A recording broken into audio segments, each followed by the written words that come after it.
merci à tous, merci au public venu très nombreux. Merci d'abord à Alain Badiou, naturellement, à qui, comme il est vraiment complètement inutile de le présenter, je passe tout de suite la parole, non pas pour qu'il se présente, mais qu'il nous explique d'emblée, peut-être, ce dont nous allons parler ce soir. Eh bien, je n'en sais trop rien, à vrai dire.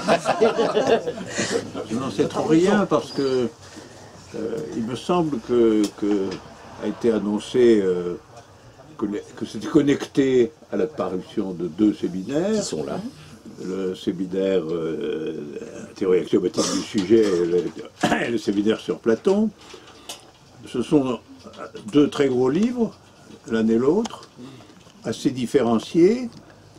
Et au fond, tu devrais me dire ce que tu attends de moi, quand même. Un petit peu.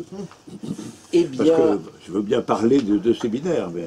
Bah, moi, j'anticipe peut-être sur les questions du public après, mais enfin, mes questions de lecteur, pour l'instant un peu superficielles quand même des 2 livres, surtout le Platon que j'ai eu plus tard, mais quand même pour amorcer le sujet, indépendamment de la question entre nous sur l'objet historiquement principal sur lequel doit porter la critique dialectique aujourd'hui, mais je pense qu'il en sera question certainement au fil de tes réponses, puisque c'est quand même en rapport avec ces 2 parutions. Alors première question, c'est d'expliquer, c'est assez simple, mais je pense que c'est un bon point de départ, enfin tu jugeras toi-même, comment on passe de la théorie du sujet à la théorie axiomatique du sujet. Je sais bien que en préambule tu l'évoques, donc ça c'est ma première question et je pense que c'est comme tu l'avais choisi toi-même comme manière d'introduire la théorie axiomatique du sujet. Et si je peux me permettre avec un petit rappel de ce que fut l'événement un petit peu troublant pour toute une partie du milieu intellectuel que constitua l'apparition de la théorie du sujet longtemps avant. Et pour ce qui est du Platon, alors je ne sais pas s'il est là, il doit être là. Il y a un jeune homme qui m'a posé une question tout à l'heure.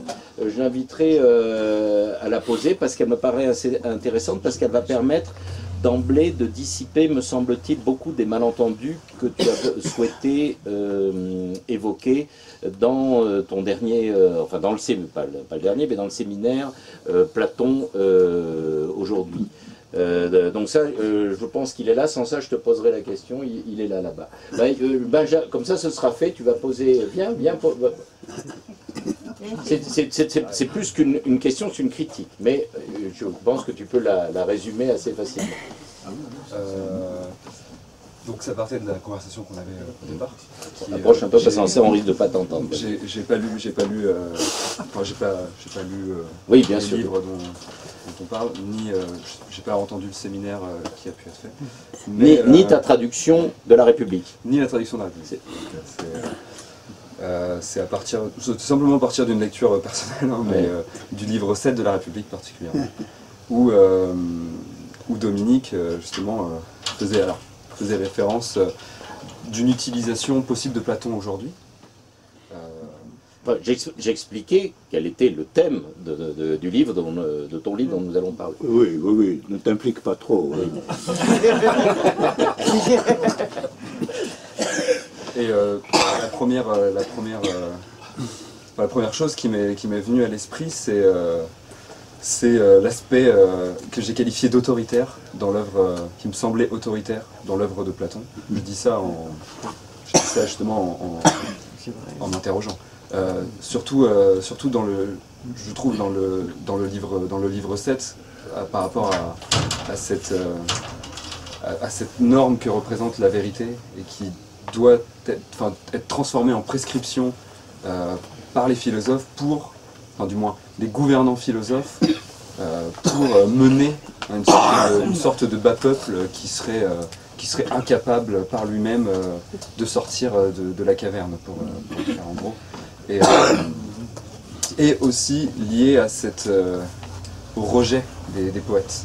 Comment le poète est stigmatisé dans la cité platonicienne. Et donc voilà, pour ces 2 raisons déjà. Voilà.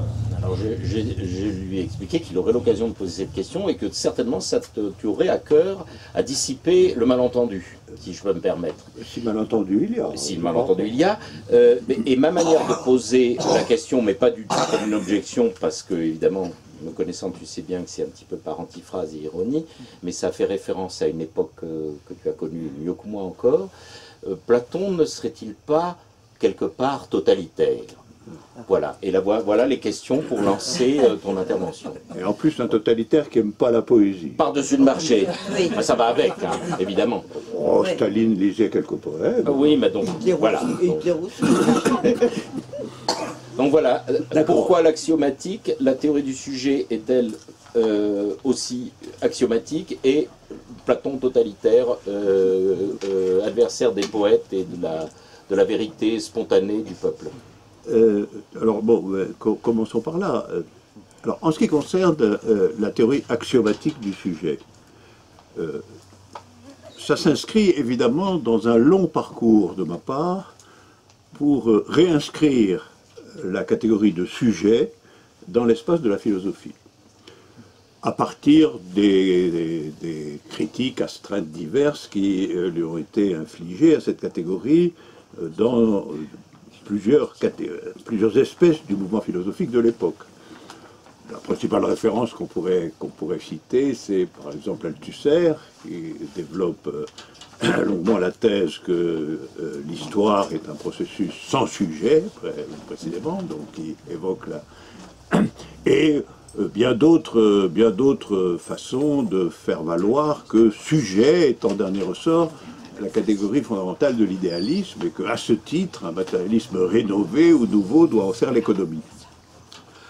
Alors, il y a très longtemps que j'ai proposé de dire qu'il n'en était rien, et que, en réalité, bien au contraire, il était tout à fait nécessaire de transformer, certes, mais de reconstruire une catégorie du sujet homogène au dispositif intellectuel, politique, tout ce qu'on veut d'aujourd'hui.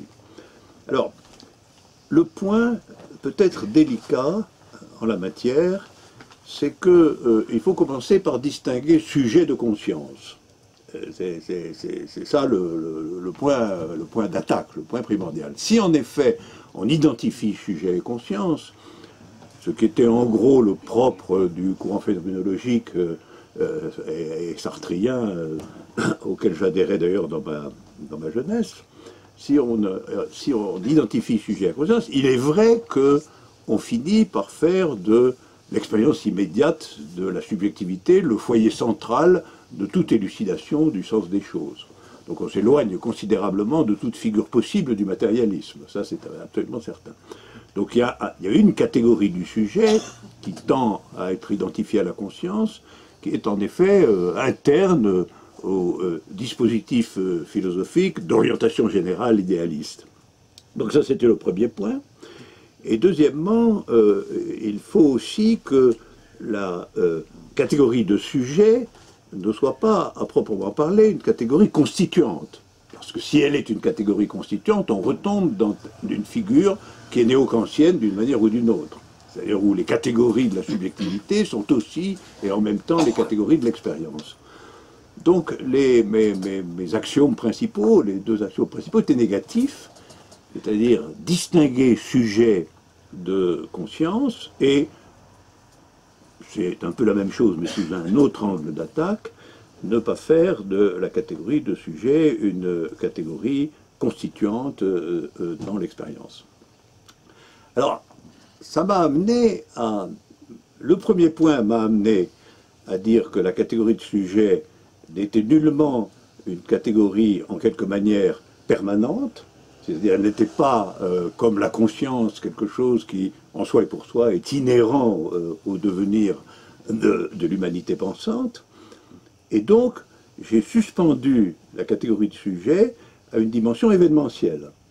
Alors, la dimension événementielle, dans le détail, c'est compliqué, on reviendra à propos d'axiomatique, mais dans sa généralité, c'est simple. Ça veut dire que le sujet, un sujet, c'est quelque chose qui, d'une certaine façon, advient comme une possibilité de l'espace de l'expérience considérée, et ça n'est pas quelque chose qui ni n'en est constituant, ni même n'en est obligatoirement constitué, ni l'un ni l'autre. C'est-à-dire c'est quelque chose qui se donne comme une possibilité sous certaines conditions. Autrement dit, au lieu de faire de sujet une catégorie en dernière sorte transcendantale, j'en faisais une catégorie dérivée. C'est-à-dire sujet, on n'est pas nécessairement sujet, ça m'amènera plus tard à distinguer, pour que les choses soient claires, entre individu et sujet. Voilà. L'individu, ça c'est une catégorie qui, en un certain sens, est une catégorie matérielle objective, c'est une figure de l'animal, disons-le comme ça. Et par contre, sujet, c'est quelque chose qui n'a pas ce statut d'universalité immédiate ou d'universalité biologique, mais quelque chose qui advient dans des conditions déterminées. Alors ça, c'était la première démarche. Et puis la deuxième démarche, c'était de dire que même dans ces conditions, c'est-à-dire ces conditions événementielles, le sujet demeure une construction. C'est-à-dire que ce qui rend possible le sujet, ce sont des figures événementielles, mais le sujet ne surgit pas dans ces conditions-là, simplement sa possibilité de devenir et de se constituer est ouverte comme nouvelle possibilité par l'événement lui-même. Alors, entre parenthèses, la didactique la plus facile de ça, c'est sur la question de l'amour. C'est pour ça que je l'apprends toujours, parce que tout le monde connaît un peu ça, d'une manière ou d'une autre. Et alors, ben voilà, le sujet amoureux, c'est pas une conscience, c'est pas un sujet amoureux, c'est une construction en réalité assez complexe et difficile, comme tout le monde le sait, et qui commence en général, et qui commence intrinsèquement par un hasard au sens large, c'est-à-dire une rencontre. Pour qu'il y ait amour, il faut rencontrer quelqu'un. Voilà. C'est bien pour ça qu'il y a toujours eu des conflits entre amour et mariage arrangé, par exemple. Parce que dans le mariage arrangé, justement, on dénie le fait que l'amour soit constitué par une rencontre. On essaie même de s'abriter profondément et structurellement contre cet événement rencontre. Et après, l'événement rencontre, il ne constitue pas le sujet d'amour à proprement parler. Le sujet d'amour va être construit par étapes, par succession, par résolution de problèmes en réalité, et de problèmes qui peuvent être complexes, difficiles, par des avatars qui peuvent entraîner sa ruine, etc. Toute la dramaturgie de l'amour qui intéresse et qui passionne l'humanité depuis la nuit des temps. C'est pour ça que c'est l'exemple le plus simple et le plus constitué. Voilà. Alors, donc voilà, alors sujet finalement, ça devenait quoi? Ça devenait quelque chose qui présuppose à son origine la constitution d'une possibilité qui n'est pas inhérente à la situation elle-même, qui n'est pas dérivée de façon déterminée par la situation dans laquelle ça se trouve, qui à partir de là essaie de structurer ce nouveau possible dans une consistance qui lui est propre. Donc le sujet est un processus, il est un résultat, il n'est pas une donnée et une constitution transcendante. Et le processus subjectif, qui lie entre eux les termes qui sont des conséquences de l'événement originel, surgit malgré tout dans la situation comme un opérateur nouveau, comme un opérateur qui, dans le champ qui est le sien, est un opérateur nouveau. Et parce qu'il est nouveau, il porte, ça c'est le point le plus aventureux d'une certaine manière, parce qu'il est nouveau, c'est-à-dire parce qu'il ne dérive pas de façon nécessaire de la situation dans laquelle il se produit, il est porteur d'une figure possible d'universalité. Alors universalité, pourquoi? En un sens très simple, qui est que comme il n'est pas lié de façon légale et nécessaire à la situation dans laquelle il se produit, mais qu'il dérive d'un avatar hasardeux de cette situation, il n'est pas constitué selon les lois de la situation à proprement parler, et donc il peut prendre signification, voire être repris, continué même dans certains cas, dans une situation entièrement différente. Alors là, je prends des exemples de tous ordres. Par exemple, le fait qu'on peut considérer que dans l'histoire des mathématiques, il y a un événement lié à l'invention, aux grandes inventions par Archimède qui sont aux lisières du calcul différentiel. On peut constater que cette affaire a été entièrement oubliée pendant des siècles.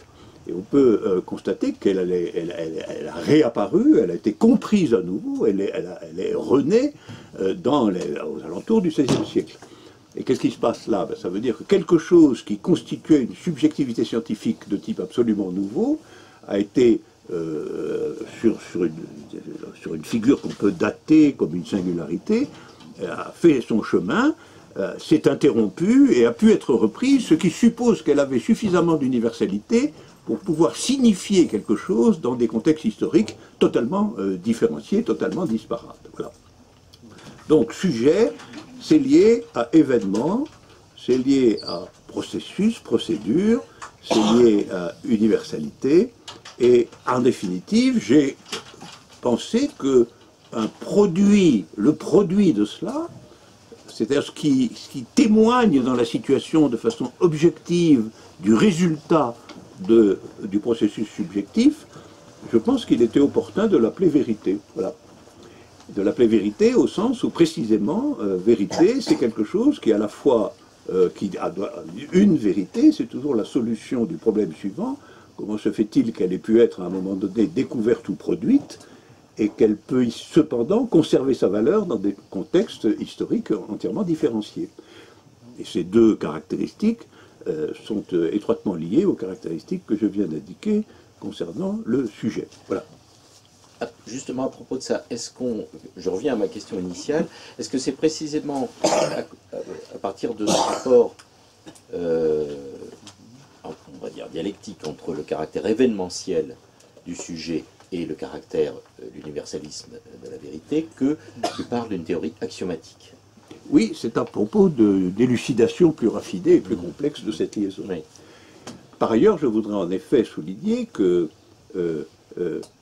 la constitution subjective et dialectique au sens le plus radical du terme, puisqu'elle combine de façon dialectisée, en fait, quelque chose qui est dans la forme d'un hasard, qui est dans la forme d'une frappe non déductible dans l'espace de la situation d'un côté, et à l'autre extrémité, quelque chose qui au contraire est universel, c'est-à-dire appropriable dans des situations tout à fait hétéroclites. Alors, on a là une figure de la dialectique entre singularité et universalité, qui est une figure classique de toutes les dialectiques véritables, appropriée à la catégorie du sujet, dont on n'hésite pas à dire que tout sujet est un terme dialectique. Voilà, alors c'est cette dialectique, après, que j'ai proposé de raffiner un peu dans ses différentes étapes ou dans les différents moments de sa composition, de manière à éviter que, abandonnée à elle-même, elle retourne petit à petit vers son arrière-plan historico-philosophique dans la figure de quelque chose de constituant. Alors que pour moi, c'est fondamentalement, certes, un processus actif, mais largement constitué. Et alors, j'ai proposé, c'est pour ça que j'ai dit théorie axiomatique du sujet, en précisant que cette théorie, je la déclare axiomatique. Pourquoi? Parce qu'en tout cas, elle ne peut pas être phénoménologique. C'est ça. Si elle n'est pas dérivable des classiques constitutions du sujet en termes de conscience de soi, etc., etc., si elle est en effet un processus qui dérive d'un hasard originel et construit laborieusement une universalité potentielle, on doit pouvoir rendre compte de ce processus et lui donner les axiomes qui conviennent pour en avoir l'intelligibilité, puisque ce n'est pas une expérience qui se transmet en tant qu'expérience phénoménologique. Voilà. Alors après, ça m'a donné l'occasion de préciser quels sont les axiomes de l'événementialité, à quoi on reconnaît qu'un événement est un événement, quels sont les axiomes diversifiés du processus, etc. Alors ça, c'est assez technique, effectivement, c'est assez technique. C'est le séminaire. Mais voilà. C'est le livre. C'est le livre, il faut le lire, oui, là, je ne peux vraiment pas en donner l'idée très... Enfin, vous voyez bien le propos général, hein. Et ça amène aussi à traiter de figures qui se positionnant au regard de l'événement de façon axiomatiquement différente, sont des figures qui ne peuvent pas être confondues avec la figure du sujet. Alors là, j'étudie en particulier de près deux positions événementielles que j'ai expérimenté moi-même, que tout le monde expérimente, qu'il s'agisse du processus amoureux ou du processus politique. la position qui consiste à dire oui, c'est arrivé, mais ça n'a aucune conséquence intéressante. C'est arrivé, mais c'est pas la peine d'en suivre le processus. Donc c'est la négation de toute potentielle universalité de la chose d'abord, et c'est aussi finalement la position conservatrice, la plus ordinaire et la plus constituée, à savoir ça se passe, mais C'est comme ça. c'est comme ça n'a pas d'intérêt particulier, ce que j'appelle la figure du sujet réactif. Et il est réactif, réactionnaire, quoi. C'est-à-dire il ne tient pas compte de l'événementialité comme de l'ouverture d'une nouvelle possibilité. Il reconnaît qu'il s'est passé quelque chose, mais pas que ça ouvre une nouvelle possibilité, et encore moins que ça ouvre une possibilité qui l'intéresserait ou qui l'engagerait en tant qu'individu subjectivable, justement. Enfin, ça, on reviendra sur la subjectivation. Et la deuxième figure, et puis il y a une autre figure beaucoup plus radicale et beaucoup plus violente que j'appelle le sujet obscur, qui lui nie catégoriquement qu'il se soit passé quoi que ce soit, et qui même essaie d'interdire qu'on pense qu'il s'est passé quelque chose, ou qui s'interdit de faire que quelque chose se soit passé. Alors ça, c'est des figures qui sont des figures de négativité radicale. Couramment éprouvée dans la vie courante. Tout à fait couramment. Et intersubjective. Et absolument intersubjective, et qui rôde autour de toute... Alors évidemment, autour de toute figure subjective, rôde la figure réactive et la figure obscure, évidemment, qui font partie de ces adversaires subjectivables. Voilà. Et qui est une partie... Alors, ce sont des catégories très générales, mais vous pouvez parfaitement les appliquer au processus singulier. Par exemple, si prenons une œuvre d'art, il ne faut pas toujours naviguer dans la politique et dans l'amour, prenons une œuvre d'art qui propose en réalité dans l'art concerné manifestement une nouvelle figure de la possibilité.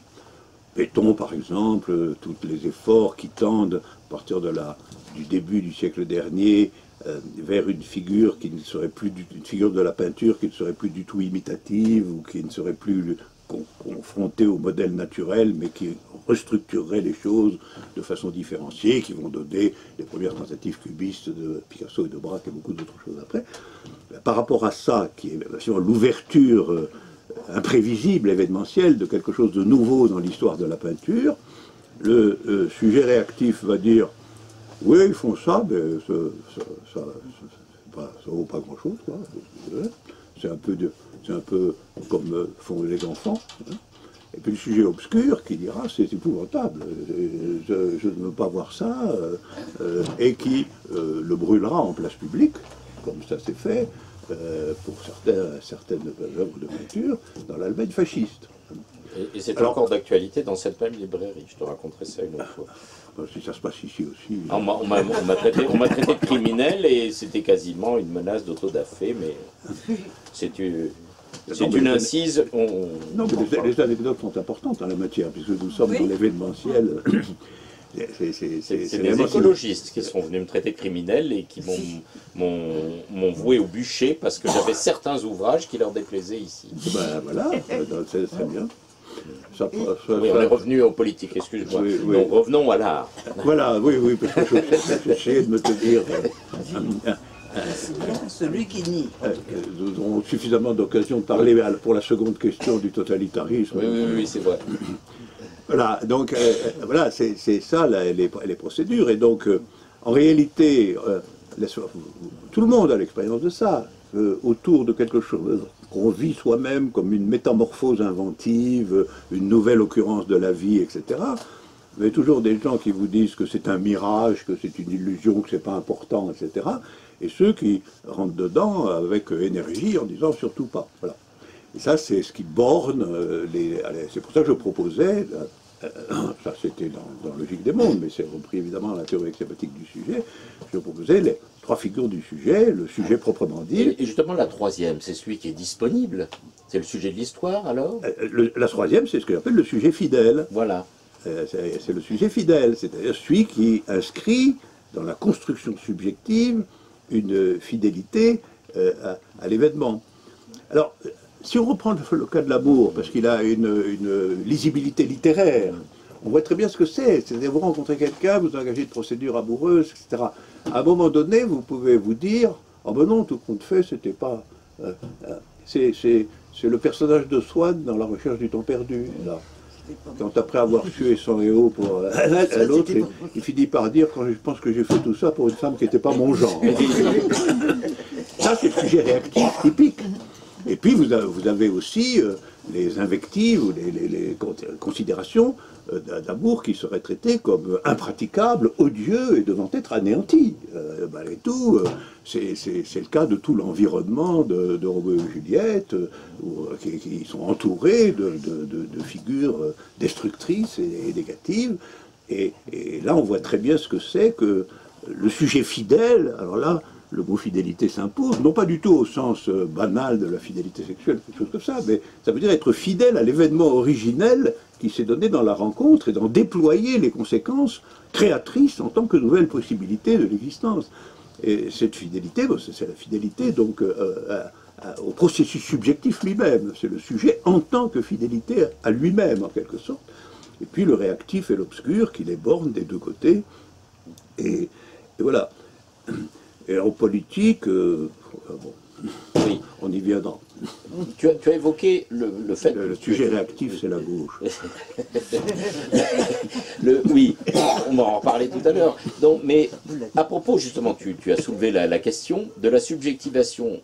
Est-ce que tu pourrais relever certains malentendus qui peuvent exister? Parce que c'est un mot qui, entre autres, dans le sens donné par Foucault, et ses épigones, etc., a un sens quand même a priori assez différent de celui qui est évoqué ici, ou du moins qui couvre une forme de cette subjectivité assez différente que celle à laquelle tu fais référence. Oui, la subjectivation, c'est tout simplement l'accrochage d'un individu, ou de plusieurs individus, à la figure des nouveaux possibles ouverts par l'événement.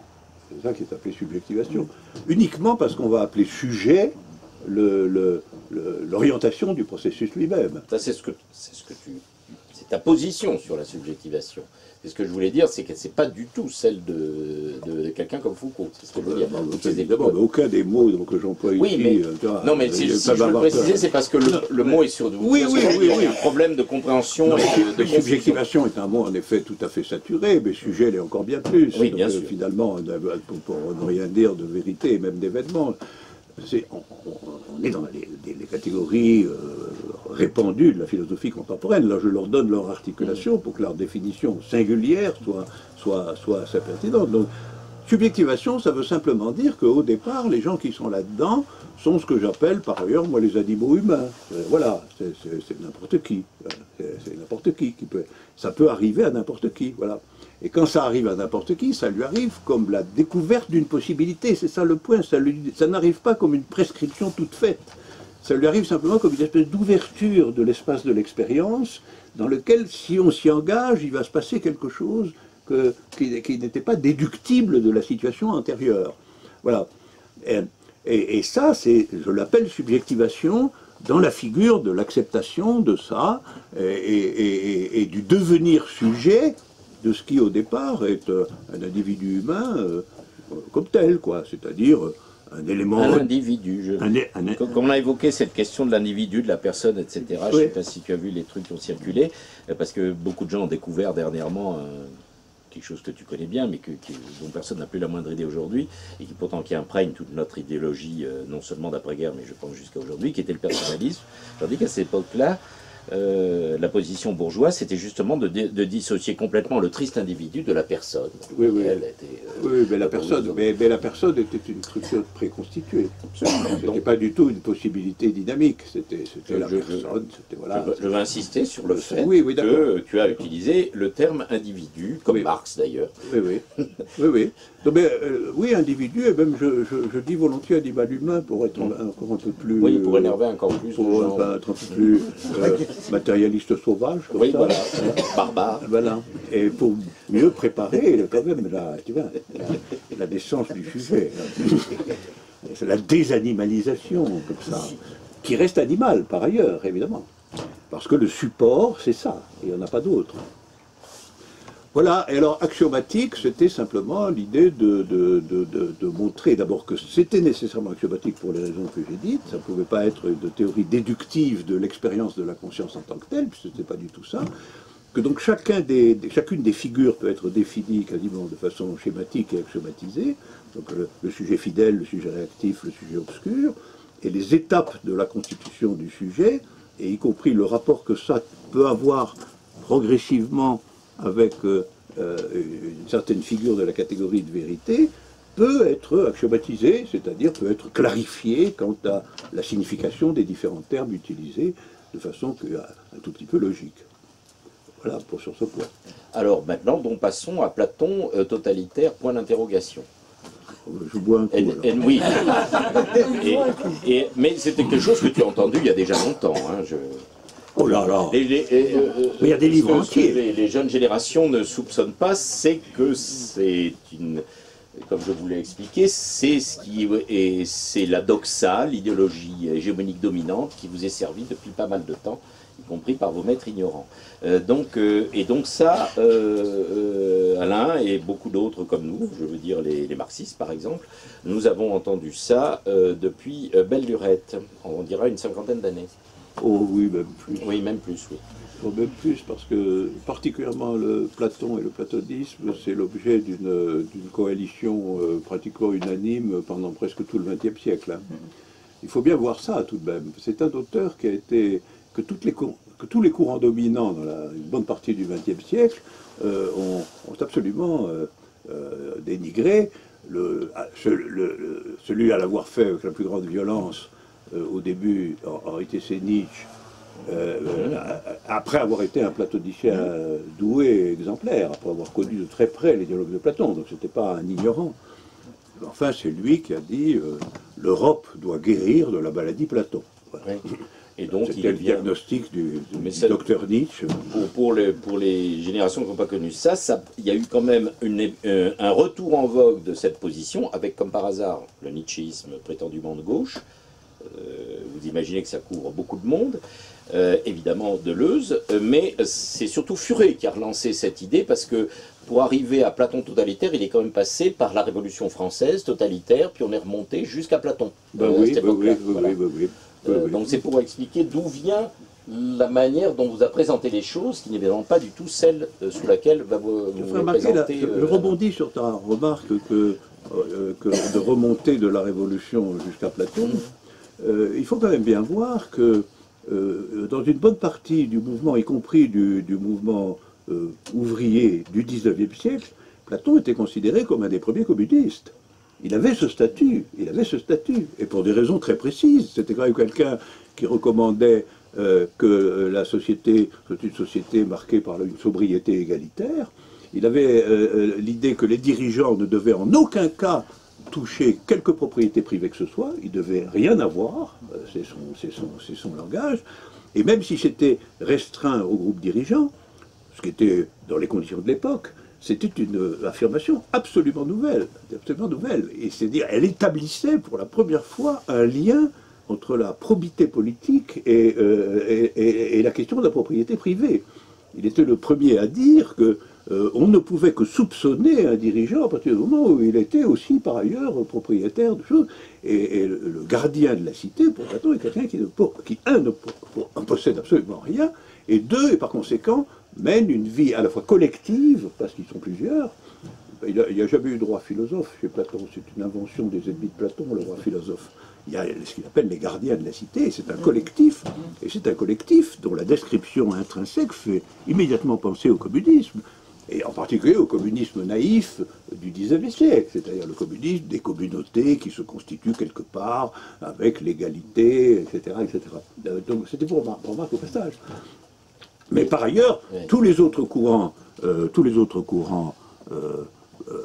philosophiques du fin 19e, début 20e ont été anti-platoniciens. Bien entendu, les phénoménologues et Sartre ont déclaré que Platon étant le philosophe par excellence, le philosophe des essences, et qu'eux étant les philosophes de l'existence, il y a une incompatibilité absolue entre les deux.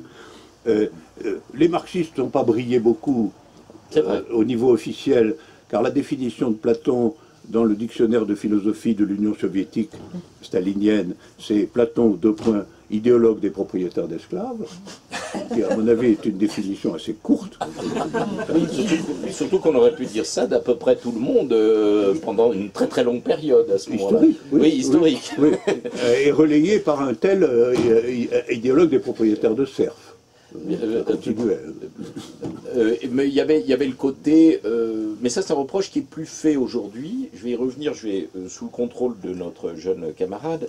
Du côté des communistes, c'était le côté de classe, c'est-à-dire que évidemment Platon c'était l'aristocratie, etc., etc. Oui, mais c'est le reproche ancien, ça, parce que c'est plus celui-ci qui est fait aujourd'hui. Excuse-moi, le cœur de la question, c'est déjà à l'époque donc Furet, Deleuze et compagnie. Et surtout Foucault, on va dire, sur cet objet-là, c'est le mot qu'il a cité lui-même, on va imposer des normes au peuple, comme ça, de manière... Et c'est devenu aujourd'hui, tu sais, l'obsession de le fantasme de la verticalité contre l'horizontalité. Alors Platon, ce serait le symbole même, je parle sous votre contrôle, d'espèce d'idée, d'espèce de pontosane qui nous servent continuellement, de la vraie dialectique pour eux. Ils n'utilisent surtout pas l'infâme dialectique, mais enfin, le problème sérieux qu'ils ont affronté, politiquement, c'est favoriser l'horizontalité par rapport à la verticalité, celle qui, comme dirait, parce que comme tu sais, c'est pas toi que je vais l'apprendre évidemment, Foucault était très très sensibilité à ce totalitarisme normatif qu'il trouvait plus largement de la part de la raison, du rationalisme évidemment, mais Platon était donc le promoteur, était la cause de tout. Alors je voudrais aussi tout de même là rappeler quelque chose, parce que ça sert. Je rappelais que Platon était celui qui avait le premier défini le produit de la philosophie comme une collectivité de gens en stricte égalité, en absence totale de propriété. Mais je voudrais aussi faire remarquer qu'il est bien le seul à avoir à un moment donné convoqué un esclave sur la scène philosophique.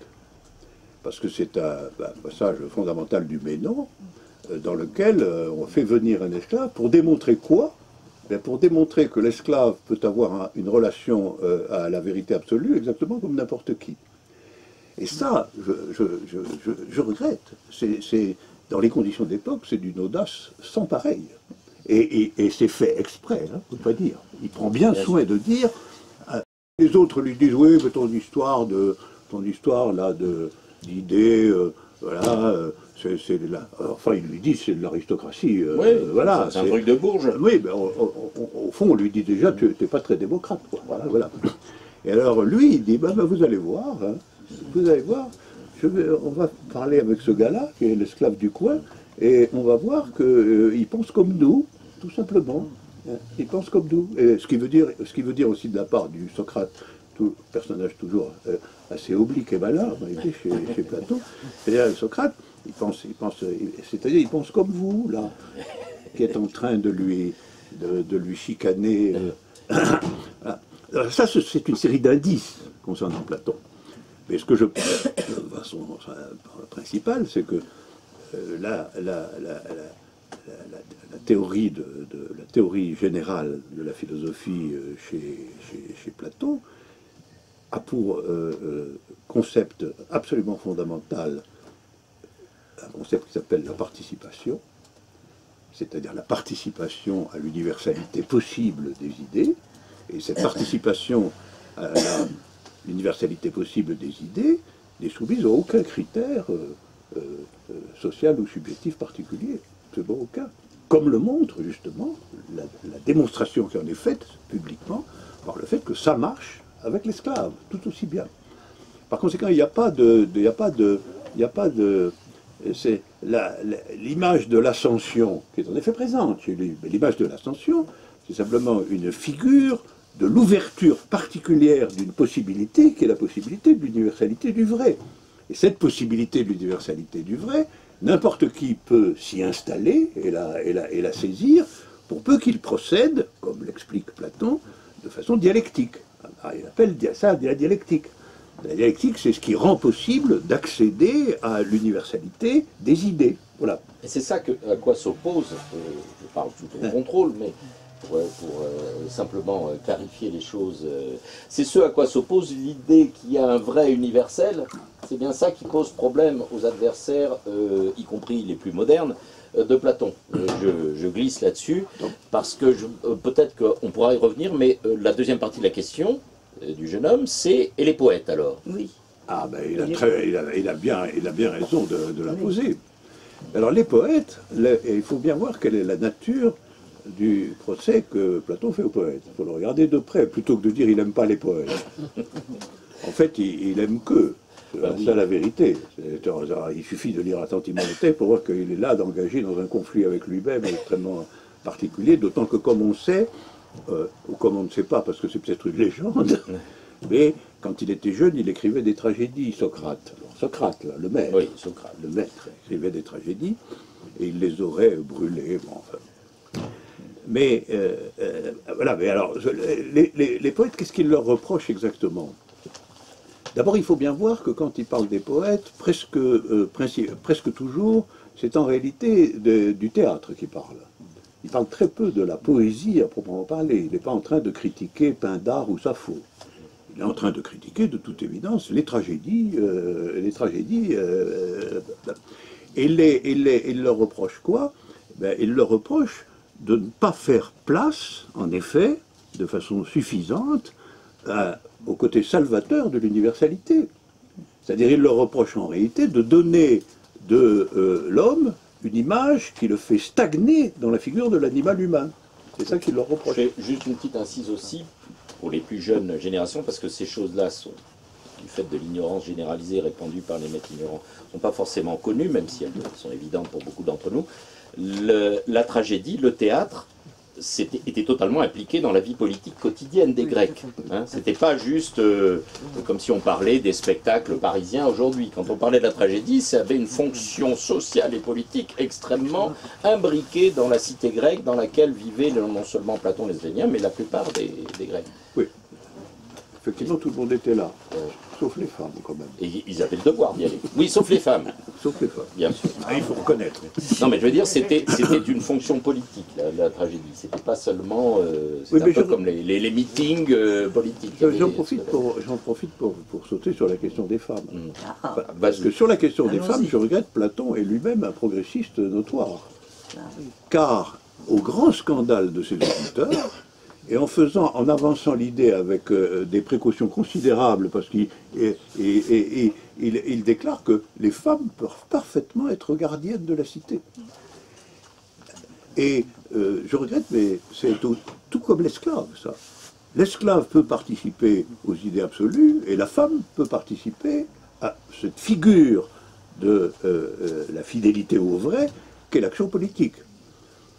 Même les petits jeunes qui sont là, et qui n'ont pas encore entendu la grande voix féministe, c'est pour ça que dans ma traduction j'ai mis une femme, pour que ça soit quand même un peu à l'ordre du jour. J'ai transformé un des deux jeunes hommes en femme. Mais les auditeurs de Socrate, du Socrate de Platon, lorsqu'il introduit ce point, sont absolument stupéfaits, ils n'y croient pas. Et d'ailleurs, Socrate lui-même fait toutes sortes de manières. Il dit oh, non, je ne veux pas dire ce que je pense, parce que vous allez voir. Et alors finalement, il lâche le morceau. Est-ce que les femmes peuvent être gardiennes de la cité? Oui. Alors l'objection des autres, qui est tout à fait drôle, qu'il faut aussi rappeler, c'est oui, mais alors, elles vont devoir se déshabiller avec les hommes pour l'entraînement à la gymnastique. Voilà, c'est la grande objection. Et alors ils disent, oh, mais Platon, ils disent à Socrate, tu rends compte hein? Et alors sa réponse, si il faut se déshabiller à un moment quelconque pour des raisons valables, elles se déshabilleront. Et donc, c'est symbolique. Et il faut le prendre au sérieux. C'est une chose qui était à l'évidence absolument scandaleuse pour tout le monde. D'ailleurs, les petits jeunes sont représentés comme scandalisés. Et ça prouvait exactement en symétrie avec la figure de l'esclave que l'universalisme, c'est l'universalisme. C'est-à-dire que elle ne peut pas être commandée ou limitée par les figures de genre, pour parler le langage d'aujourd'hui, comme par les figures sociales. C'est-à-dire l'esclave qui est le représentant du plus bas degré de la société et la femme qui est en effet exclue des délibérations politiques, ça c'est un fait, hein, sont convoqués, dans un cas, à comprendre une démonstration de mathématiques dont on n'est pas sûr que les petits gars, les autres petits gars la comprennent vraiment, et dans l'autre cas, à participer à la gestion de la cité. Et ça, je pense que c'est la raison pour laquelle, alors on revient au sujet, au point de départ, la raison pour laquelle c'est comme ça, c'est précisément la doctrine très particulière de l'universalité qui est celle de Platon, et qui lui interdit en réalité de réserver l'universalité à des figures, à des animaux humains particuliers.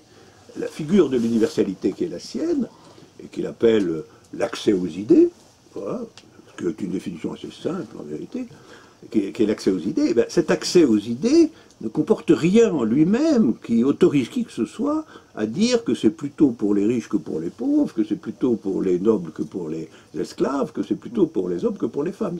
Ça ne comporte aucun incident de cet ordre, ce qui, dans ma traduction, veut dire qu'il a parfaitement compris le caractère générique du vrai, c'est-à-dire le caractère, en quelque sorte, proposé à tout le monde, indépendamment des figures nécessaires de la situation dans laquelle c'est produit. Il a parfaitement compris ça.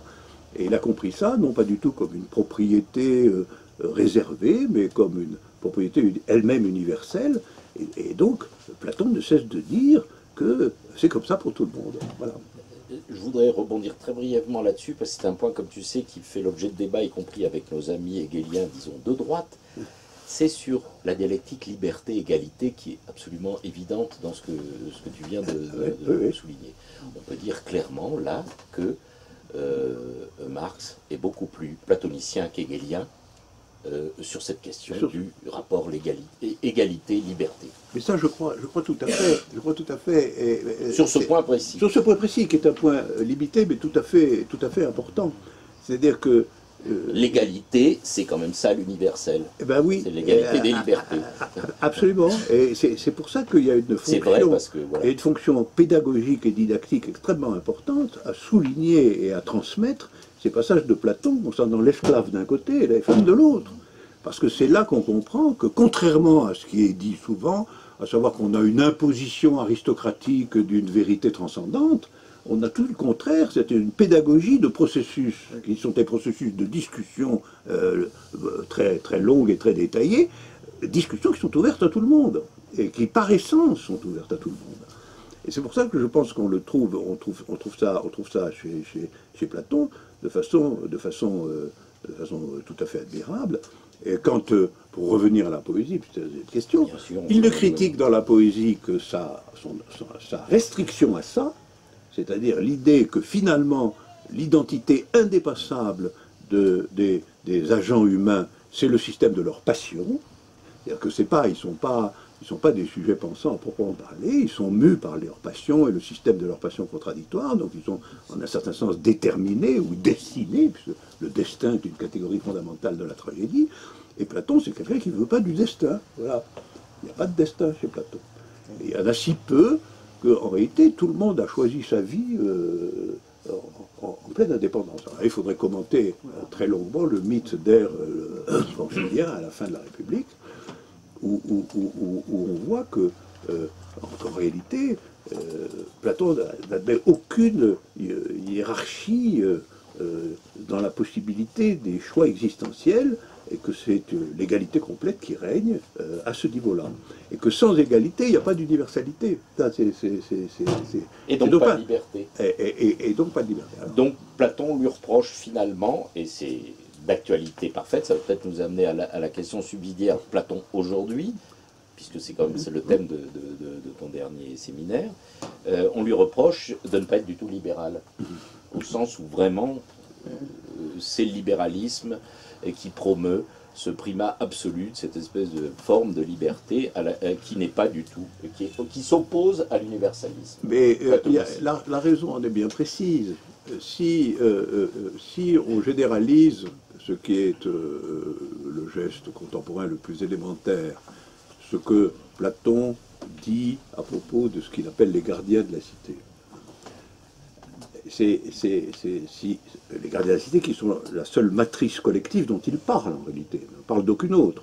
C'est la matrice collective. Si on extrait de cette matrice collective les principes qui sont les siens, eh ben ce sont les principes du communisme. À savoir que la liberté est inséparable de l'égalité et qu'elle est incompatible en vérité avec la propriété privée. Tout ça est là. Et encore une fois, je vous rappelle que les ouvriers du 19e siècle organisés intellectuellement, etc., embrigadaient Platon dans la généalogie du communisme. C'était pour eux une évidence, qui a été refoulée ensuite, mais qui a été refoulée pour de mauvaises raisons. Et qu'il est de plus en plus. Donc, Platon aujourd'hui. Pour nous, Platon aujourd'hui. Ben, Platon, dans la situation contemporaine, où nous étions déjà en 2010, où nous étions déjà depuis belle lurette d'ailleurs. Ben, rien que si on disait que les gardiens de la cité doivent être des gens qui possèdent rien. On s'aperçoit tous les jours qu'ils possèdent beaucoup. Les vrais maîtres. Et encore, il y a les maîtres affichés, mais il y a les vrais pas derrière. C'est-à-dire quand même, on sait bien quel monde on est. On est dans le monde de la mondialisation du capitalisme, de sa concentration internationale, avec la contradiction flagrante aujourd'hui et qui crée des remous de plus en plus considérables entre le fait que le vrai réel mondialisé est celui de l'économie, mais que le pouvoir politique demeure à des échelles nationales.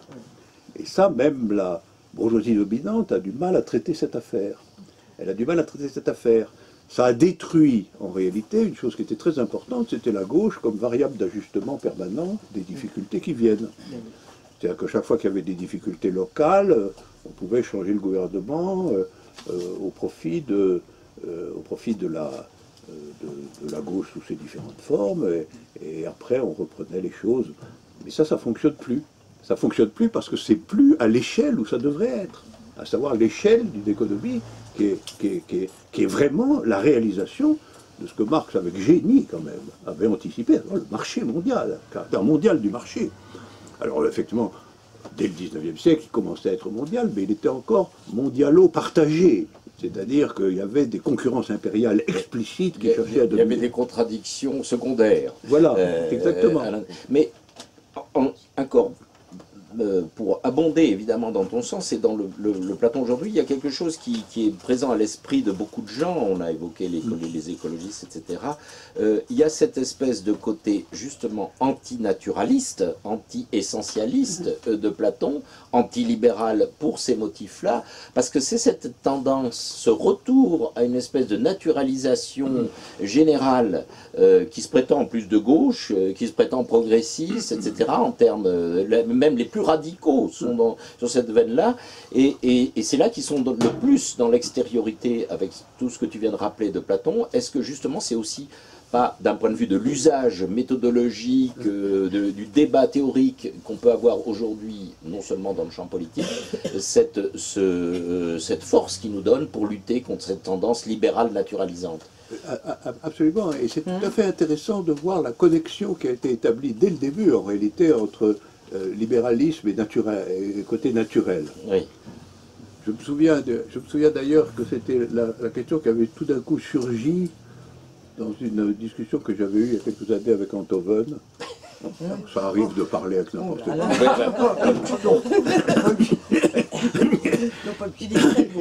Oui, voilà. Voilà. Non, mais pas no comment, comme on dit en bon français. Et bon, il s'opposait, et il avait déclaré, comme un éloge, et quelque chose d'indépassable, que malgré tout, le capitalisme, c'était naturel. Oui, voilà. Il avait pas inventé. Dans les plus gros poncifs qu'on puisse imaginer. Oui, mais c'est un poncif dont il faut souligner l'importance. Oui, absolument. Il faut souligner l'importance, parce qu'il ressurgit aujourd'hui sous la forme que rien d'autre n'est possible. Je voudrais dire que ça, c'est une différence fondamentale avec la période antérieure de l'histoire. Celle qui a duré jusqu'aux années 80 du présent siècle, sous des formes de plus en plus abattardies, mais enfin qui était quand même là, à savoir la conviction absolue que ce n'était pas vrai. C'est-à-dire qu'il existait une, voire plusieurs autres voies pour le destin de l'humanité que le capitalisme dominant. moi, dans ma jeunesse, on vivait là-dedans. Absolument. On vivait là-dedans. Alors on peut toujours dire c'était des illusions, on prenait des vessies pour des lanternes. Je prends le principe lui-même. On vivait avec le principe qu'il n'est pas vrai que l'ordre dans lequel nous vivons, qui est l'ordre du capitalisme mondialisé, absolument conforme à la description qu'en donne Marx, il n'y a rien de nouveau, pratiquement rien de nouveau là-dedans. Même Sartre le reconnaissait. Absolument. Et qu'aujourd'hui, la propagande générale ne consiste plus à dire que c'est bien, parce que c'est difficile de dire que c'est bien. Ah bah non, bah oui, c'est ça le problème. Ça comporte tout de même pas mal d'horreurs manifestes, d'inégalités flagrantes, de destruction inutile, de guerres infâmes. Il y a des tensions, etc. comme on dit. Ouais, exactement, oui. Alors, ils ont trouvé ce coup de génie de ne plus avoir à dire que c'est bien, qui entraînerait des discussions bourbeuses et difficiles, mais qu'il peut exister rien d'autre. Voilà. C'est la seule possibilité. Alors ça a été immédiatement, Thatcher, Reagan ont déjà lancé ça dès le début des années, dès les années 70, et c'est devenu quand même l'idéologie dominante. C'est moins qu'on puisse dire. Voilà. En rappelant quelque chose qu'on oublie quelquefois, c'est que le propre de l'idéologie dominante, c'est qu'elle domine. Il y a quelquefois, certains marxistes parlaient d'idéologie dominante comme si dominant était une caractéristique particulière. Mais c'est une propriété très spéciale d'être dominant. Hein. C'est-à-dire que c'est quand même un exercice effectif. C'est-à-dire que les esprits, y compris souvent soi-même, il faut se méfier, peut être capturé par l'idéologie dominante, parce qu'elle se donne les moyens de dominer. Alors, bon, on sait bien comment il faut quand même faire attentif à des choses bien connues. C'est l'idéologie des dominants. Voilà, l'idéologie dominante est l'idéologie. Ben oui, évidemment. Et les dominants dominent, effectivement, eux aussi, et leur idéologie avec. Et le fait que les plus grandes fortunes soient très désireuses d'acheter toutes les radios, toutes les télévisions et tous les journaux devrait quand même attirer l'attention. Plus que ça. Parce que très souvent, les gens le remarquent, mais ils tombent eux-mêmes dans le fait, bah oui, c'est comme ça. Évidemment, c'est comme ça. Mais le c'est comme ça est évidemment effrayant en politique. Mais c'est présenté souvent comme la preuve de leur largeur d'idées, de leur ouverture d'esprit et de leur caractère démocratique. Ils tiennent à ce qu'il y ait du débat, donc à contrôler tous les verrous. Donc il y ait une presse soi-disant libre et indépendante, donc ils rachètent tout, pour la maintenir en vie. Oui, c'est ça. Et pour lui permettre de dire en toute liberté que seul le capitalisme est viable. Voilà. Ils le disent en toute liberté. Personne ne peut leur reprocher de l'avoir dit avec un pistolet sur la tempe. Alors ça leur permet aussi de parler du mal quand même, parce qu'il y a quand même du mal, c'est ceux qui ne disent pas ça. Voilà. Sous une forme ou sous une autre, oui. Parce que, en plus, ils disent quelque chose d'absurde. Puisqu'ils prétendent que la domination ne domine pas. Oui. En tout cas, qu'elle ne les domine pas, eux. Ce que nous sommes en train de faire ici. Mais je disais ça parce que, revenons à l'origine de ce qu'on disait là, c'est-à-dire la naturalité. Parce que dire qu'il n'y a rien d'autre de possible, c'est dire que c'est la seule économie naturelle, en réalité. C'est la seule qui soit conforme aux lois générales d'un monde naturel. Et que tout le reste va montrer qu'il est antinaturel par les épouvantables forfaits qu'il va être obligé de commettre pour se maintenir. Sans du tout faire attention à ceux que commettent quotidiennement cet ordre dominant. Mais enfin, bon, ça, c'est autre chose. Mais ça, c'est comme ça. Et alors, je pense que de ce point de vue-là, en effet, il est exigé aujourd'hui de la philosophie de réexaminer de près le concept de nature et de naturel. Voilà. Qui a toujours été un de ces problèmes difficiles. Et parce que c'est un problème difficile pour une raison que je crois très importante, c'est que l'homme n'est pas exactement une créature naturelle. Voilà. Il n'est pas réductible à sa nature, disons-le comme ça. Il n'est pas réductible à sa nature. Ça ne veut pas dire qu'il a une âme céleste. Ça veut dire que le fait qu'il puisse penser les phénomènes naturels dans leur objectivité crée une espèce de distance, même si elle est très particulière, avec le fait qu'on pourrait dire que l'ensemble de ces normes et des actions auxquelles il doit se conforter sont naturelles. Alors maintenant, il y a une campagne pour la planète. mais qui consiste précisément à dire que, pour les raisons que tu viens de dire, l'homme est un criminel, puisqu'il va contre le naturel. Ben oui, c'est lui l'ennemi, au fond. Oui, mais absolument, absolument. Mais c'était déjà l'argument d'Enthoven. Et de quelques autres avant, mais de plus en plus répandu. Oui. Voilà, vous voulez quelque chose de non naturel. Parce que, effectivement, mais enchaînons, l'égalité, ce n'est pas une catégorie naturelle. Ça, c'est vrai. C'est absolument vrai. Il y a des gens plus grands que d'autres, il y a des gens plus costauds que les autres, etc., etc. Il n'y a pas d'égalité naturelle. Si on cherche, les corps ne sont pas égaux. Même les pensées, pour des raisons qui peuvent être sociales, etc., ne sont pas non plus dans le même système de disponibilité générale. Donc, l'égalité, si on y croit sérieusement, ils ont raison de dire que c'est une norme. C'est pas naturel du tout. C'est pas naturel, bien sûr. Et donc, la plupart des combats significatifs de l'humanité sont des combats qui se font au nom de quelque chose qui, en général, n'est pas naturel. Alors, c'est vrai que dès qu'on fait au nom de la nature, je m'inquiète. Je m'inquiète. Tu n'es pas le seul. Je m'inquiète. Parce que de même que on va dire vous ne pouvez pas être communiste au sens bon, laissons même de côté Staline et tout ça, mais vous ne pouvez pas être communiste parce que c'est pas naturel. Voilà. Et que l'économie capitaliste concurrentielle, inventive, etc., est conforme à la... Et ça, c'est l'objection fondamentale. Oui, qu'elle revienne tout à ça. Si on dit ça, du coup, alors après, si on vient en plus me dire l'objet décisif de votre mobilisation subjective, ça doit être la nature, je suis préoccupé par ma propre cohérence. Parce que la nature... Moi, je vais vous dire, la nature, d'abord, elle n'existe pas en tant que telle. Il n'y a pas de Gaïa, franchement. Ah ben, j'allais te dire, c'est Gaïa, maintenant. C'est quand même le retour au polythéisme le plus primitif, ça, Gaïa. La planète, elle s'en fout de nous. C'est ça la vérité. Elle s'en fout complètement. La planète ne porte aucun intérêt à ce que nous faisons. Nous sommes un paquet de moustiques sur sa surface glaiseuse. Mais vraiment. Et plus nous en prendrons soin, plus elle nous dévorera. Parce que je n'arrive même pas à comprendre cette thématique. Et en plus, sauver la planète. Tu es un barbare, là, Delbert. Tu viens de faire ton coming out. Non, mais l'expression... C'est la barbarie absolue. L'expression sauver la planète. Hein, mais la planète, elle va très bien. Elle va très bien, la planète. Quelle que soit sa situation, elle va très bien. Et surtout, elle n'a rien demandé. Ben, évidemment, elle ne demande rien, mais elle est tout à fait indifférente au fait que soit... Même la planète n'a jamais demandé ce qu'il y ait des hommes sur elle. S'il y en a plus, il y aura son chemin. Hein. C'est pour ça que certains se posent sérieusement la question. De quoi? De l'opportunité de la présence des hommes sur la planète. Ben oui, absolument. Qui... Peut-être même sont-ils des contre-finalités antinaturelles. Bah oui. Ben oui, c'est ce que je crois. L'homme est antinaturel par beaucoup de côtés. Bah oui.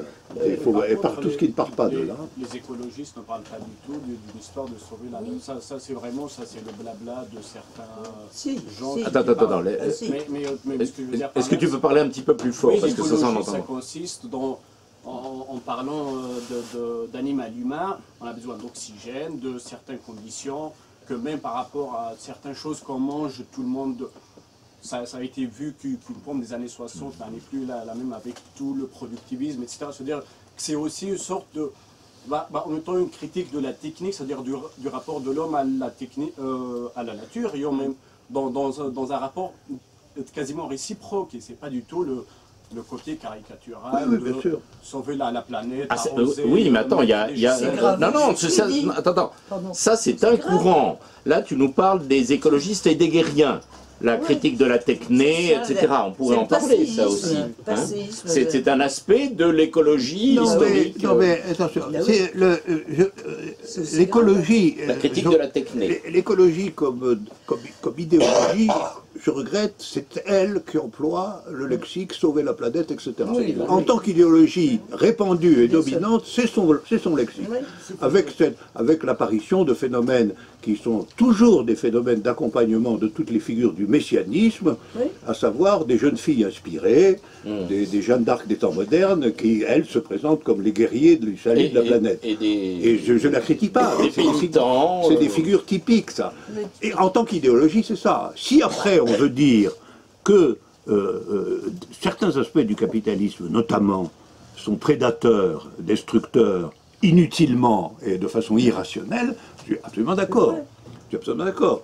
Mais à ce moment-là, on va de l'anticapitalisme à l'écologie et pas le contraire. Voilà. Et ça, c'est possible, et c'est ma position. Je pense que, en effet, les capitalistes, dans le mode d'appropriation scandaleusement inégalitaire et artificiel du productivisme capitaliste, dévaste en partie la planète, c'est vrai. Mais il ne faut pas isoler ce point. Oui, si on l'isole, on ne le comprend plus. Et on ne comprend plus surtout la portée de cette pente naturaliste qui est derrière, qui dépasse largement, parce que le côté de l'idéologie dont on vient de parler, écologiste principalement, c'est une variante opportuniste de la pathologie théorique qui est derrière. Le naturalisme, dans cette objection fondamentale à Platon, et en quoi Platon aujourd'hui nous aide en s'opposant à ça, c'est plus ancien et ça vise beaucoup plus large. D'un point de vue politique bien sûr, mais même d'un point de vue théorique et philosophique. C'est pas lié, la circonstance qui nous fait prendre conscience de ça aujourd'hui, maintenant, c'est le délire, y compris millénariste qu'on vient d'évoquer, et ainsi de suite, mais ça repose sur une idéologie, un courant de pensée plus ancien, directement lié au libéralisme. C'est pour ça qu'on disait que à la notion des normes, les normes qui ne seraient pas justifiées parce que pas naturelles, et derrière il y a toujours l'idée de promouvoir cette forme de liberté qui est en fait le noyau dur du libéralisme, y compris du libéralisme économique, du libéralisme politique. Est-ce que tu peux peut-être préciser ça du point de vue platonicien et en quoi, surtout, Platon nous prépare à ça, et raison pour laquelle, d'ailleurs, il s'est fait pas mal d'adversaires depuis belle lurette dans ce camp-là. Alors que la problématique écologiste n'était pas du tout encore en vogue. Hein. Non, mais d'une certaine façon, là, on est dans les catégories conceptuelles. La question de la nature est une question qui appelle immédiatement un souci des définitions. Qu'est-ce qu'on entend par nature exactement? La nature, en réalité, elle est descriptible du point de vue de la rationalité au niveau d'un certain nombre de phénomènes scientifiquement observables. Voilà. Il n'y a rien derrière, je puis dire. Il n'y a rien derrière. Voilà. Et quant aux atteintes qui peuvent lui être apportées en termes de survie de l'humanité, c'est une question d'organisation sociale, ça c'est absolument. Donc, c'est un point d'articulation possible entre la rationalité scientifique d'un côté et la rationalité politique de l'autre. Voilà. Un vieux problème qui est un problème platonicien. Parce que Platon cherche justement comment l'universalité potentielle dont l'homme est capable peut être constituée aussi une norme d'existence. Et cette norme d'existence n'étant pas naturelle, n'étant pas définissable comme naturelle. Mais, au fond, c'est là que converge sur ce thème de la nature l'argumentation du type on ne peut pas faire autrement, ou c'est la seule figure possible de l'organisation économique et sociale de l'humanité, avec, en réalité, en empruntant un certain nombre d'images, en effet, à la nature. Par exemple, l'idée que c'est naturel qu'il y ait des intérêts divergents, ou que c'est naturel qu'il y ait des gens plus forts que d'autres, ou que c'est naturel que celui qui arrive à inventer une nouvelle disposition de l'économie en touche des bénéfices éventuellement considérables. Que tout ça c'est un darwinisme social minimum, finalement, qui est derrière le libéralisme, à savoir les losers, ben il y a la société toujours avec des gagnants et des perdants. Les losers, c'est le prix payé pour le progrès, en réalité. Le progrès laisse ses morts sur la route, comme ça. Toute cette vision-là, c'est une vision, c'est le contenu effectif de la vision naturaliste. Et effectivement, Platon, qui n'avait rien vu de ces calamités dans son temps, mais il en avait vu d'autres qui étaient celles de son époque, et s'y opposait résolument. Et pour en revenir à Alain Badiou et non plus à Platon, on est exactement dans le départ de notre discussion sur le sujet face à l'événement. C'est bien ça, c'est cette manière, cette autre phénoménologie d'aborder le rapport avec le naturel, qui serait le substrat de l'événement, en quelque sorte, s'il pouvait exister, et le sujet qui, en réalité, qui ne peut se concevoir que chez l'homme, dans la nature, c'est ce que tu as posé ça dès le départ, évidemment, on est tous en accord avec ça, c'est la manière de raccorder cette problématique qu'on vient d'évoquer du naturalisme à ce que tu évoques également et principalement, axiomatiquement dans ta théorie du sujet. Absolument, absolument. Et d'une certaine manière, l'existence même d'une théorie du sujet qui ne soit ni naturaliste, ni existentialiste, en fin de compte, ni naturaliste, ni ramenée à la conscience de soi, ou ramenée à la conscience, c'est un point vital aujourd'hui. Parce que sinon, les arrière-plans politiques n'existent pas de façon philosophique. Or, depuis les Lumières, en tout cas, peut-être déjà du temps de Platon, il y a une connexion tout à fait particulière entre philosophie et politique. Ça, c'est indubitable. C'est indubitable, c'est-à-dire que les autres... Ah, oui, allez-y, madame, approchez si vous pouvez. Non, il faut laisser passer la dame, sans ça, on ne va pas vous entendre. Non, ça va très bien. Non, mais sans ça, on ne va pas vous entendre dans l'enregistrement. Je reviens... Approchez, s'il vous plaît, madame. Vous me direz si c'est pertinent ou pas. On vient de parler de sauver la planète. Et moi, je pense qu'il faut sauver la solidarité. Et j'aimerais bien savoir... le terme n'est peut-être pas le terme que j'aimerais utiliser, mais je pense que c'est vraiment c'est une des questions vraiment essentielles dans ce que l'on vit, la question de la solidarité. Alors, la solidarité est-elle une norme naturelle? En même Bonne temps, question. L'espèce humaine est capable de solidarité. L'espèce humaine est capable de se sacrifier pour aller sauver des gens, comme elle est capable d'exterminer des peuples entiers. Mais cette question de solidarité, que ce soit vis-à-vis de la planète et vis-à-vis de... Mais ça, je suis tout à fait d'accord, parce que d'une certaine manière, là, on entre dans la question de quelles sont les figures de subjectivation appropriables dans le régime de l'égalité. Voilà. Parce que la solidarité... Parce que la liberté, égalité... alors, vous voyez, vous revenez à la question qui a été abordée tout à l'heure. Oui, on revient nécessairement on revient nécessairement à la question de l'égalité et à la question de savoir qu'est-ce que c'est que l'égalité lorsqu'elle est réellement, non pas simplement le constat qu'il y a des inégalités, et la protestation abstraite contre ce constat qu'il y a des inégalités, mais quand elle devient elle-même une norme active de l'action. Alors ça peut s'appeler solidarité, ça peut s'appeler bien des choses à ce moment-là. Dans tous les cas, ça veut dire que l'égalité est une norme.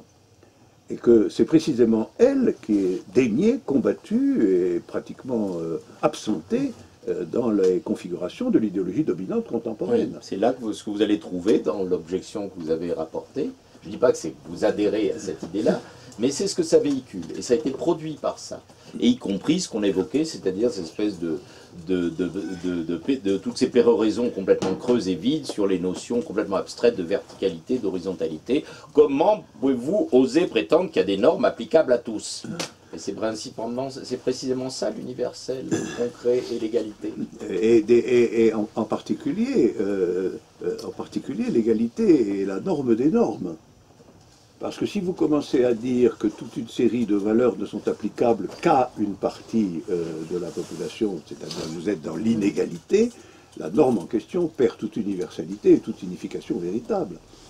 Donc il faut bien voir que l'égalité en politique, là, de façon de l'action collective humaine, l'égalité est la norme des normes, beaucoup plus que ne l'est la liberté. Et c'est ce que ne veulent pas admettre les gens qui, dans les termes que vous avez utilisés, mais ils ne sont pas faux, parlent de caractère autoritaire pour Platon, de totalitaire pour nous autres marxistes, et ainsi de suite. C'est cette idée-là, cette idéologie-là qui est sous-jacente à cette objection, et je pense que là, on a bien répondu à la question. Oui, mais c'est-à-dire que, je termine, on vous donne la parole. Il faut quand même bien admettre qu'une norme, c'est quelque chose qui doit avoir une certaine autorité. Sinon, c'est quand même pas une norme, c'est rien du tout. C'est une vague assertion. Donc, la question du caractère autoritaire, au sens général, de la norme, c'est une question véritable. Et elle est d'autant plus véritable que nous acceptons de dire, par ailleurs, que la norme n'est pas naturelle. Donc on ne peut pas se défausser sur la nature de la norme. Hein. Ce que fait le capitalisme dit, oui, ben, on est naturel, donc ne venez pas nous parler de normes du type légalité, parce que ça du point de vue du business, ça n'a pas de sens. Voilà. En gros, c'est ça. Et la norme, si la norme de surcroît n'est pas réellement en effet naturelle, comme l'observation du monde permet de l'établir immédiatement, alors il faut bien qu'elle se dote d'une autorité quelconque. Et cette autorité, alors après, ça donne une discussion sur quelle est l'autorité pertinente d'une norme de type égalitaire, ou plus généralement d'une norme de vérité, quelle qu'elle soit. Et ça, c'est un problème très compliqué, mais qu'on ne peut pas escamoter. C'est-à-dire que, de ce point de vue-là, il est absolument évident que la catégorie de liberté est insuffisante. On ne peut pas considérer comme on fait dans la démocratie, là, du moment qu'on est libre, tout va bien, mais c'est absolument fou, on voit bien que tout peut aller très mal. Monsieur, bon, monsieur qui a beaucoup de questions, bon, on va... Allez-y. Est-ce que vous pourriez nous expliquer davantage pourquoi la théorie axiomatique du sujet est la condition nécessaire de la conception d'une société communiste? Voilà. On va prendre aussi la question de la dame, et on va essayer de répondre aux deux. Oui, non, c'est juste que j'avais... Et aux trois, pardon. J'ai l'impression que par rapport à la question du jeune homme, je vous avais glissé un peu, de manière assez étrange pour moi, dans une confrontation entre le fait d'ériger certaines normes et une écologie, mais qui en fait pour moi, la manière dont vous en parliez, c'était une écologie telle qu'elle a irrigué vraiment la bourgeoisie dominante, c'est-à-dire à cette espèce de naturalisme, ce qui n'est pas du tout le cas dans des milieux écologiques qui sont anticapitalistes par exemple. Et en fait, j'ai l'impression que la question, je ne vais pas parler à ta place peut-être, mais que la question c'était plutôt les conditions de la création des normes, c'est-à-dire qui les crée et pour qui.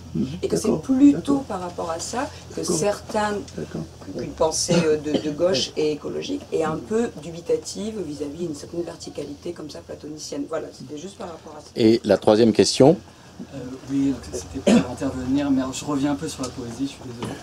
Parce que quand j'ai compris que les questions s'enchaînaient, puis oh merde, j'ai loupé mon tour. Donc en fait, c'est par rapport à l'idée que dans la société contemporaine, on reconnaît assez vite un discours, un argument ou une politique réactionnaire, voire une philosophie réactionnaire, pourquoi pas.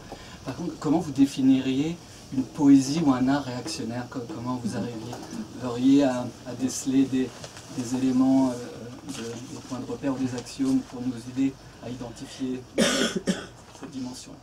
Voilà. À toi de jouer. Oui, je commencerai par votre question, puisque c'était...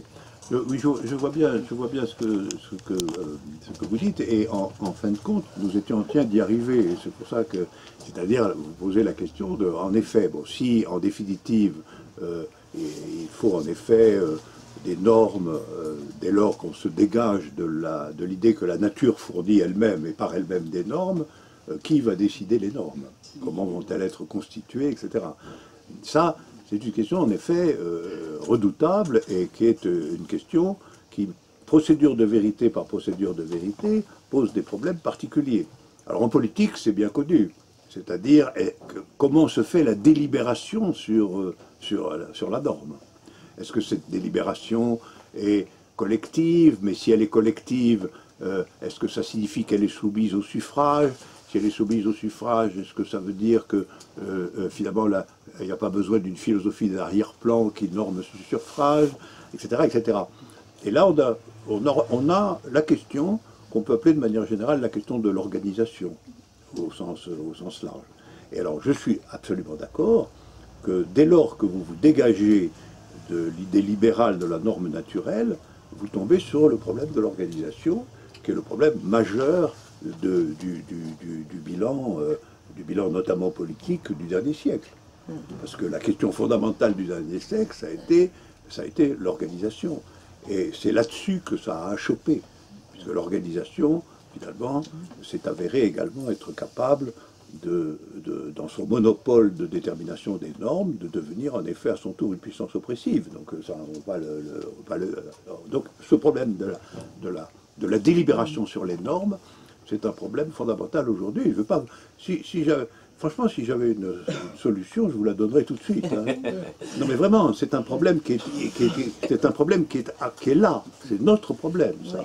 C'est notre problème. Notre problème est, dans un premier temps, de nous dégager, évidemment, de l'hégémonie de l'idéologie dominante, c'est-à-dire de ne pas être convaincu qu'après tout, comme c'est, là, ben, ça ne peut pas être autrement, etc. Ça, c'est un geste de séparation qui s'alimente à un certain nombre d'événements, un certain nombre de possibilités réelles. Mais une fois là, la question spécifiée, la question particulière, c'est aujourd'hui la question de l'organisation, au sens le plus large du terme. Qu'est-ce que c'est? Comment se constitue la délibération sur les normes? Et en vérité, c'est vrai que nous héritons sur ce point d'une sorte d'héritage complexe quant à l'articulation entre délibération collective et organisation centralisée. Voilà. Et on hérite de ce problème. Et on hérite de ce problème dans des conditions d'autant plus complexes que jusqu'à présent, on ne connaît aucune victoire du côté de la branche qui prône le primat absolu de la délibération collective. Parce que les seules révolutions victorieuses ont été des révolutions qui étaient structurées autour d'un appareil centralisé. Alors après, elles ont échoué à longue période. Mais les autres n'ont pas réussi non plus. Elles ont échoué sur le moment. On peut dire, mettons, caricaturons. Disons, d'un côté la Commune de Paris, de l'autre Staline. Voilà. Alors, la Commune de Paris, c'est la délibération collective qui est principale. Il n'y a pas de chef révéré, il n'y a pas de direction organisée, mais elle est massacrée, et voilà. Et de l'autre côté, on a, comme disait Lénine, on est entré enfin dans l'époque des révolutions victorieuses, mais c'est évident que la figure du parti léniniste a rendu possible cette figure de la victoire, mais elle a aussi rendu possible des échecs postérieurs sur la question de l'État et du rapport entre l'État et l'idéologie communiste. Ça, c'est le bilan qu'on peut dresser de tout ça, et il faut se mettre, il faut penser là-dessus, il faut expérimenter, il faut partir des situations effectives. La question, c'est, comme toujours, c'est vrai en science, il y a des moments où les questions sont ouvertes, où ce sont des problèmes. On a là un problème.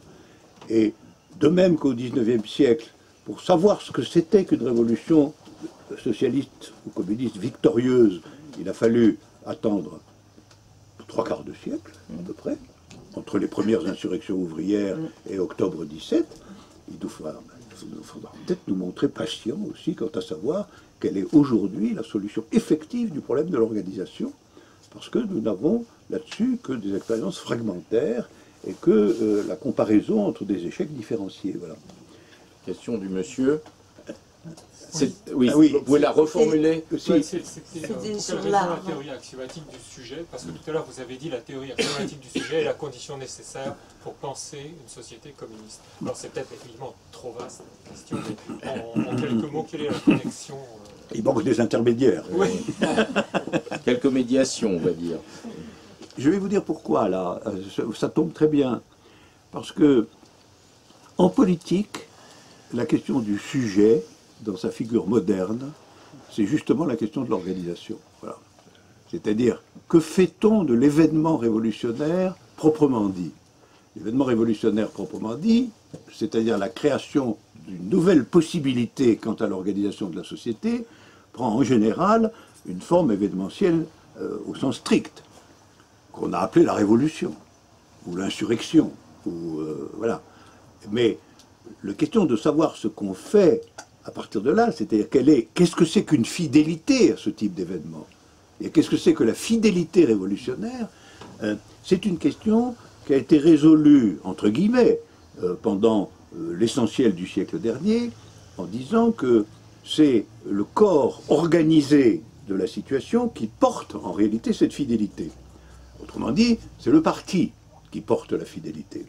Il la porte, alors après, on a aussitôt dit, naturellement, dans une interrelation permanente avec la classe ouvrière, dans une attention, etc. etc. Mais enfin, c'est quand même lui qui portait à la fois l'orientation politique et la mémoire de l'événement.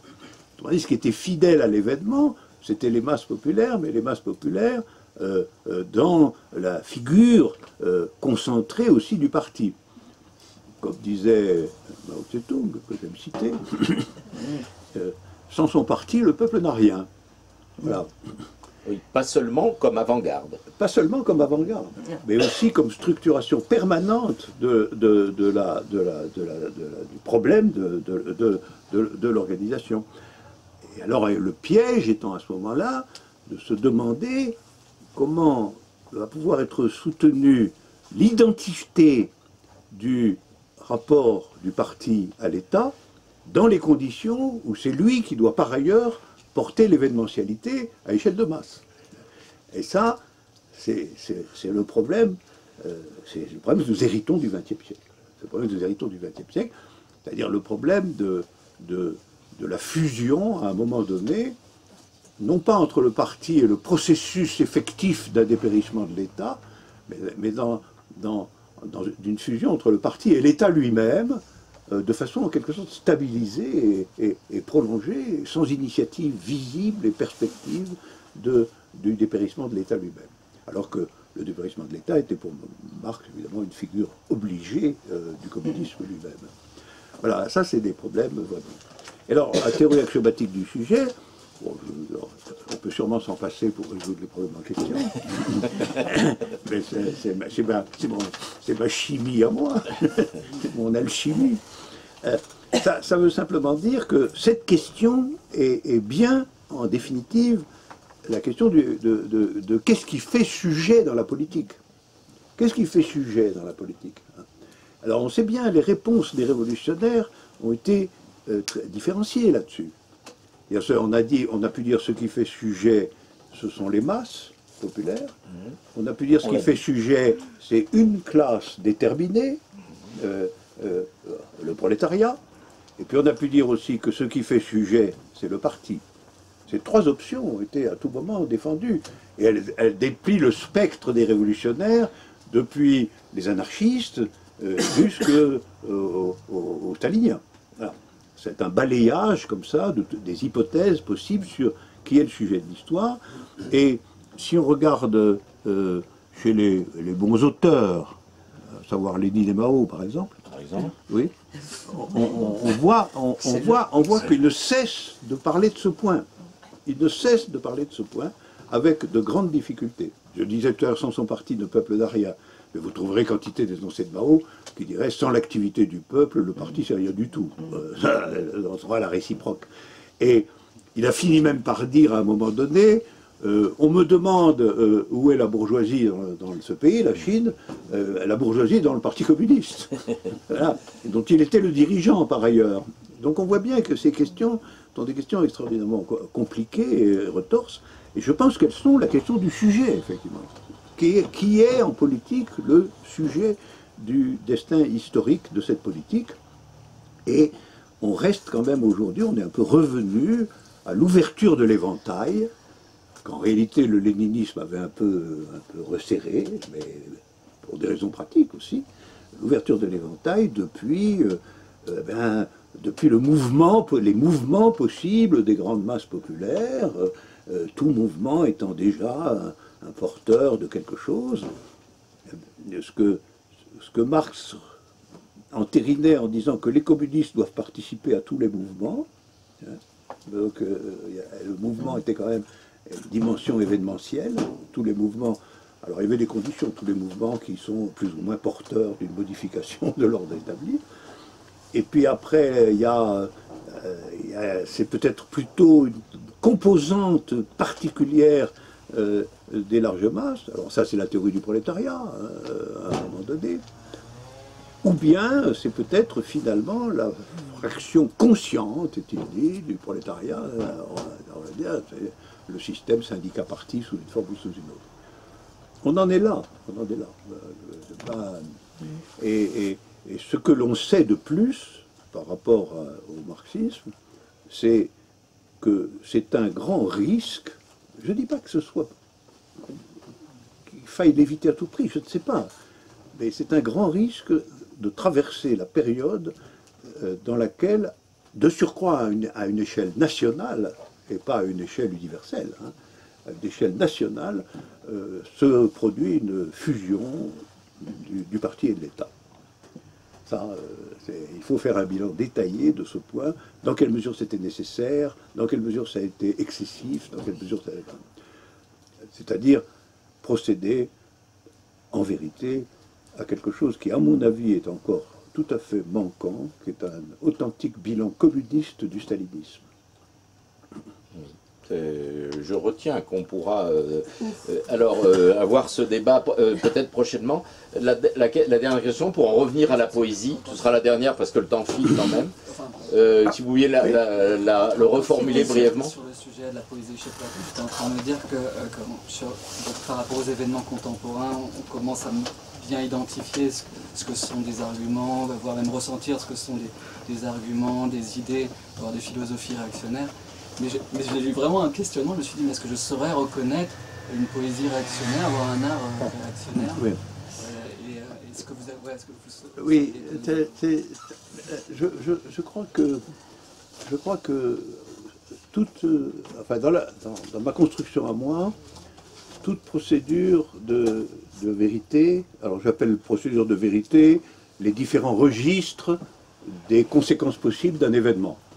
Alors l'amour, conséquence possible de la rencontre sexuée de deux personnes, voilà. L'art, c'est la rencontre de la question de la forme, de la possibilité des formes du point de vue du sensible lui-même, la musique pour les sons, la peinture pour le visible, etc. La politique, c'est la question dont on vient de parler, la question des acteurs de la transformation de l'humanité. Et la science, c'est la dialectique entre formalisation mathématique et expérience dans ces différentes étapes. Alors, du point de vue de l'art, alors chacune a ses revers négatifs. Du point de vue de la politique, on sait, toute politique est en réalité politique contre une autre politique, en réalité. Bon, on a la politique libérale et naturaliste comme l'adversaire et en même temps l'ombre portée de la possibilité d'une politique progressiste. Dans l'amour, il y a deux ennemis absolument symétriques. Il y a l'ennemi qui fait de l'amour une simple condition de la matérialité existentielle de la famille, en réalité, qui soumet l'amour à la continuation de l'univers familial au sens de Engels, c'est-à-dire propriété privée, famille, État, au sens où c'est un agent, la famille, la transmission des patrimoines, etc. Et que l'amour, c'est jamais qu'une machine un peu suspecte pour arriver à traiter cette question convenablement et à pas faire partir l'héritage dans la mauvaise direction. Alors, voilà. Et alors, je pense que dans l'art, je pense que l'adversaire de l'art, c'est l'académisme.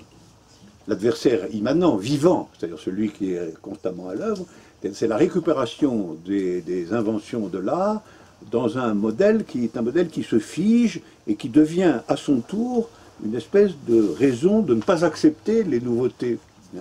Et ça, toute modernité peut aussi se devenir comme ça un tribunal. Voilà.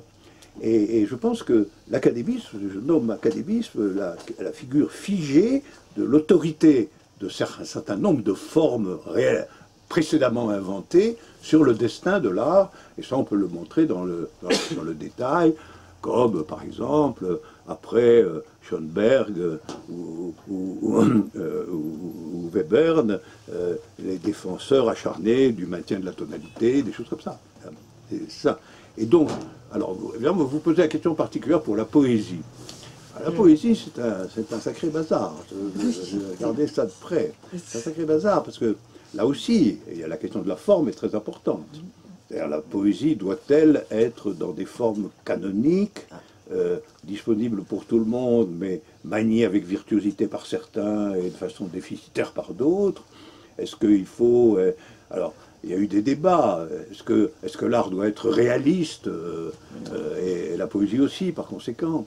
Est-ce qu'il faut maintenir la question des dispositifs formels de type rythmique et assonancé, ou est-ce que la poésie doit être libérée de tous ces carcans, etc. Alors vous me dites, donc il y a un débat constant sur la poésie, justement, et les imputations faites à certains poèmes, à certains poètes d'être des réactionnaires n'ont pas manqué, évidemment, dans les querelles qui marquent. Pas les poètes, hein. Je parlais vraiment du matériau, en fait. Comment, à un moment, donc, un texte, oui, il y aurait une personne derrière, mais il pourrait avoir le poète pourrait avoir des arguments politiques réactionnaires. Ah oui, non, je ne parle pas des poètes, je parle du contenu de la discussion qui déclare que tel poème, parce que il continue à faire des alexandrins, parce que etc., est réactionnaire, voilà, ou que mettre comme fait Peggy la poésie au service de la défense de la nation française et de Jeanne d'Arc, il y a peut-être mieux à faire. Non, je parle bien des poèmes eux-mêmes. Mais je pense qu'un poème réactionnaire, c'est pas facile à définir, voilà. Parce que le poème est toujours la rencontre extrêmement complexe d'un dispositif formel. Il y en a toujours un, quel qu'il soit. Même la poésie la plus libre, etc., étant encore dans un dispositif formel qu'on peut repérer, si on regarde de près, la rencontre d'un dispositif formel est, malgré tout, d'une expérience transmissible et transmise par le poème lui-même, concernant alors des domaines, des figures de l'expérience humaine extraordinairement variées. Alors, je pense que dans le principe, on peut affirmer qu'il existe sûrement des poèmes réactionnaires. Déjà, pour en montrer un, ce serait peut-être... on trouverait aussi, je pense. Mais si on porte la discussion à son apogée, ça devient très, très difficile parce que, à ce moment-là, on entre aussi dans les querelles formelles qui animent depuis toujours l'histoire de la poésie. En particulier quand on voit la réapparition de normes absolument nouvelles au XVIe siècle, dans le grand siècle en France de mutation, en réalité de mutation massive de la poésie, on voit que quand la poésie est très active dans la détermination de son propre progrès, elle définit assez aisément les retardataires et les réactionnaires. Quand elle est un peu flottante, stagnante et œcuménique, c'est plus difficile, voilà. Et aujourd'hui, on trouve un peu de tout. Ouais. Voilà. Bon, une toute dernière. Oui. Bonjour, je voudrais revenir simplement sur, vous avez bien compris le lien avec l'évolution. Est-ce que tu peux parler un peu plus fort parce que... L'émergence du sujet. Je voulais revenir sur les conditions d'émergence de l'événement. Francesco Alberoni, dans un livre des années 70, s'appelait Le Chat amoureux, a montré l'importance de tomber amoureux pour faire ce qu'il appelle l'état naissant, mais il explique tout de suite qu'il y a des conditions internes dans les deux personnes et que malgré le fait que notre civilisation occidentale met en avant le fait d'aimer, si on n'a pas ces conditions, on ne tombera pas amoureux. Donc, je prends ça comme métaphore sur les conditions d'émergence de l'événement. Et évidemment, je pense aux conditions de l'émergence de l'événement de type révolutionnaire et politique. Est-ce qu'il n'y a pas quelque chose, d'après vous, enfin, qu'est-ce que, d'après vous, permet ces conditions d'émergence qui peut-être a un lien à voir avec des contradictions, et peut-être l'une d'elles, contradiction principale, pour reprendre de la contradiction de Mao Tse-tung, qui, à un moment donné, si des gens, ou le peuple, ou un collectif, sait prendre en compte cette contradiction, et pas une autre, sinon il ne se produira rien, on peut avoir l'émergence de l'événement. Et le double, l'inverse, si vous voulez, de ça, n'y a-t-il pas justement la classe dominante, qui est de plus en plus intelligente, qui a tout ce qu'il faut, y compris des big data, des machins, tout ce qu'il faut au niveau technologique, pour qu'il n'y ait jamais création d'un événement, ou quand il y a création d'un événement, on le fait, je pense aux gilets jaunes, on le fait arriver dans une impasse très vite. Voilà. La question est un peu vaste, mais enfin c'est la dernière. Allez. Oui, bien évidemment, le fait que l'événement ne soit pas la production déterminée de la situation ne signifie pas qu'il soit sans condition du tout. Je suis évidemment d'accord qu'il y a un espace de conditions minimales pour que les événements dont nous parlons se produisent, c'est-à-dire, je rappelle la définition de l'événement, c'est la proposition, en réalité, la proposition interne à une situation d'une nouvelle possibilité. Je pense que c'est très important de ne pas comprendre l'événement comme la production immédiate d'une nouvelle réalité, mais que l'événement, il met à l'ordre du jour une nouvelle possibilité. Et cette possibilité, il va falloir que s'en emparent d'une certaine façon des individus vivants pour que son processus soit engagé. Alors, il y a évidemment des conditions, et en politique, on admettra volontiers que ces conditions prennent la forme de l'activation de contradictions inhérentes à la structure sociale, économique, etc. Ce que je veux simplement dire, c'est que dans les longues périodes historiques de domination d'une classe oppressive, bien évidemment, l'attention portée par ces classes à ce qui n'est pas d'événement est très considérable. Elle est considérable, ça c'est absolument vrai. Je ne suis pas sûr que les classes deviennent plus intelligentes qu'avant. Je ne suis pas sûr. Elles ont des moyens différents. Oui. C'est ça. Elles ont des moyens différents. Là, elles ont de très importants moyens différents. Et de ce point de vue-là, y compris ce que va devenir la gestion des nouveaux moyens de circulation des opinions, hein, savoir les réseaux sociaux, etc., est une question tout à fait importante du point de vue empirique quant à votre question. Parce que je voudrais dire un mot quand même sur ces réseaux. Il y a une étrangeté qu'il faut souligner tout le temps et qui ne l'est jamais assez. Voilà un dispositif. L'accès à ce dispositif est gratuit. Et à la sortie, il y a des milliardaires. Comment des millions d'entrées gratuites produisent-elles des milliards à la sortie? C'est quand même une figure quasiment magique de la production des milliards, ça. Et alors on sait ce qui se passe, c'est que l'adhérent gratuit, c'est lui qui est vendu. C'est-à-dire on vend, on fait commerce de tout ce qu'on apprend sur lui par le réseau en question. Alors ça, c'est un des moyens d'une grande puissance, parce que après les gens qui sont milliardaires, ils ont des raisons tout à fait excellentes de souhaiter le maintien de l'ordre établi, dont ils sont les profiteurs numéro un. Ils peuvent même se payer de temps en temps quelques discours généreux, que ça pourrait aller mieux, on pourrait financer telle ou telle organisation, etc. Mais on voit bien, sur la question des moyens que ne se produisent pas réellement l'événement, on peut prendre cet exemple comme exemple tout à fait canonique dans le monde contemporain. Et au point même que, ce qui est vécu, pour des raisons qu'on comprend aussi, qui est vécu comme un instrument de communication nouveau, rapide, etc., et qui en réalité est une formidable structure d'observation policière et de vente commerciale de votre identité, soit un phénomène de la domination tout à fait exceptionnel. Alors qu'il est totalement libre. Mais c'est ça. Supposément. Et gratuit. Il est libre et gratuit. Et donc tout le monde y va volontairement. C'est ça qui est magique. C'est pour ça que moi, je m'arrive de proposer, en vain évidemment, mais de décréter une grève subite et brutale et mondiale des réseaux sociaux. Ah, là je suis entièrement d'accord. Je pense qu'on peut rester sur cette conclusion. Merci. Bravo. Et alors.